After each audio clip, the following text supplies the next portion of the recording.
Hello, my lovely friends. It's Emma here from Just a Girl Who Loves Elvis. And today I want to slow things down.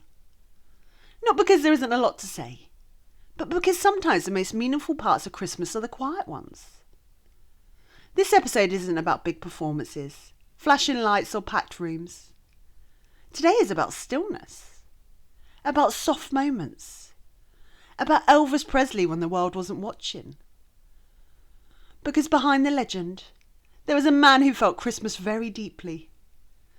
So if you're tired, if your heart feels a little heavy, or if you just need something gentle today, you're exactly where you're meant to be.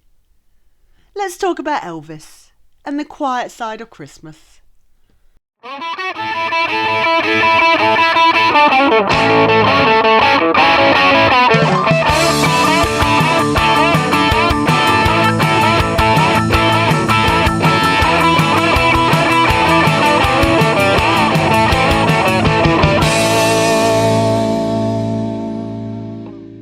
Elvis Presley lived in a world that was rarely quiet.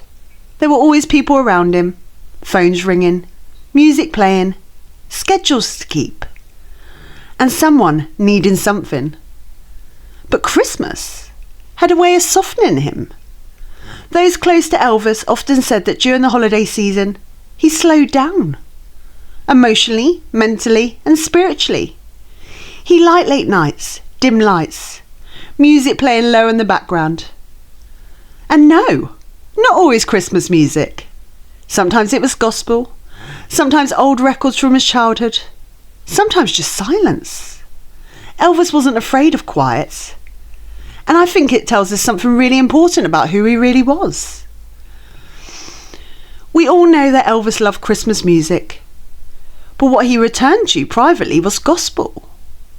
Songs that reminded him of his mother, of church pews, of being a boy in Tupelo. Music wasn't entertainment to Elvis, it was comfort. He listened in the way that some of us hold a warm cup of tea on a cold night. Not to perform, not to impress, just to feel steady. There are stories of Elvis sitting quietly, eyes closed, letting the music wash over him. And honestly, that image feels very Christmas to me. Now don't get me wrong, Elvis wasn't sitting around whispering carols by candlelight all the time. He could also be very Elvis. He loved cosy comforts, favourite foods, favourite chairs and favourite movies. There are stories of Elvis getting settled in, finally relaxed, only to have someone come in and disturb the peace. And let's be honest, Elvis is patient, but he also liked his space. I always smile, imagining thinking, Lord have mercy, can I just have 5 minutes? We've all been there, haven't we? Christmas made Elvis miss home. No matter where he was in the world, Graceland lived in his heart. He loved the idea of Christmas at home, familiar warmth, familiar sounds and familiar feelings. Elvis didn't chase Christmas music and magic. He wanted belonging. That's why Christmas affected him so deeply, because it reminded him of what mattered and what he sometimes felt he was losing.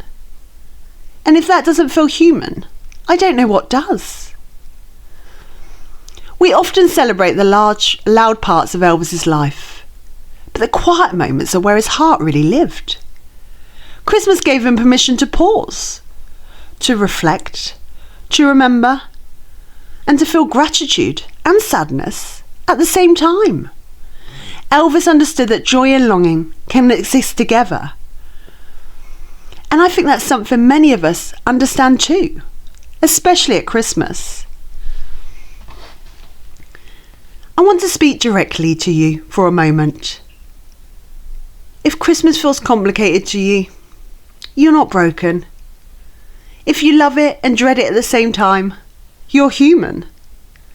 Elvis felt that too. And that's why his Christmas spirit still reaches people today. Not because it was perfect, but because it was real. In the next episode, we're going to talk about something very tender. Elvis Presley, Christmas, and the people he missed.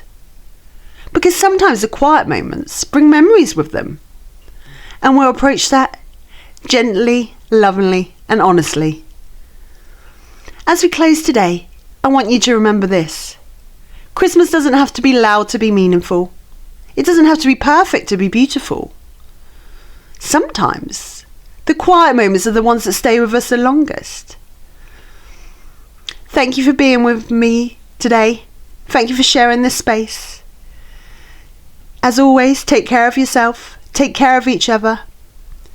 Merry Elvis Christmas, everyone.